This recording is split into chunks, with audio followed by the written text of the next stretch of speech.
Manusia ni dia ada nafsu yang dipanggil nafsu amarah. Nafsu amarah ni sifat dia bila dia dibawa kepada perkara kebaikan, buat baik, buat taat, buat ibadat, dia memberontak, dia tak suka. Dia tak suka. Dan apabila dia buat jahat, dia buat jahat, dia tinggal salat, dia buat maksiat, dia sombong, dia bongkak, dia rasa dirinya baik, dia tak boleh menerima nasihat, dia bangga. Bangga tu macam mana? Dia antara sifat orang bangga ni, dia gembira dengan berbuat kejahatan, pertama. Yang kedua, dia degil dengan tidak mahu berubah menjadi lebih baik. Itu nafsu amarah. Bila kita ini hendak berbuat baik, nafsu inilah yang tak mahu, yang menghalang supaya kita berubah menjadi lebih baik.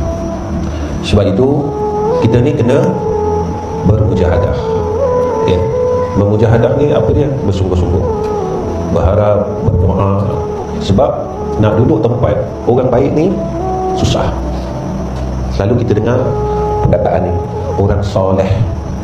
Nak duduk tempat orang soleh ni susah. Sebab orang soleh ini disebut di dalam Al-Quran, dan orang soleh ini dikasihi oleh Allah Ta'ala.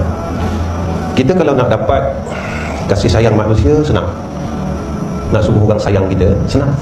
Kita boleh berlakon buat baik, pura-pura baik, orang sayang kita.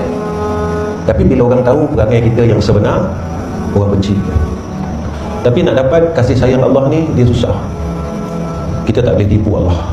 Kita tak boleh berpura-pura nak berbuat baik. Tak boleh. Sebab apa? Sebab apa tak boleh? Sebab Allah tahu yang kita ni membohong. Sebab itu nak dapat kasih sayang Allah susah. Payah. Lepas tu kadang-kadang kita tanya, kenapa susah sangat aku nak jadi orang baik?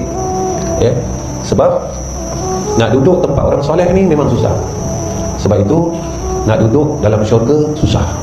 Tapi kalau nak duduk dalam neraka, senang. Nak buat jahat, senang. Tak nak jadi orang baik, senang.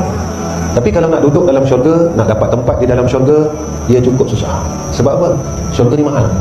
Tak semua orang boleh dapat syurga. Orang yang bersungguh-sungguh saja yang boleh mendapat syurga Allah.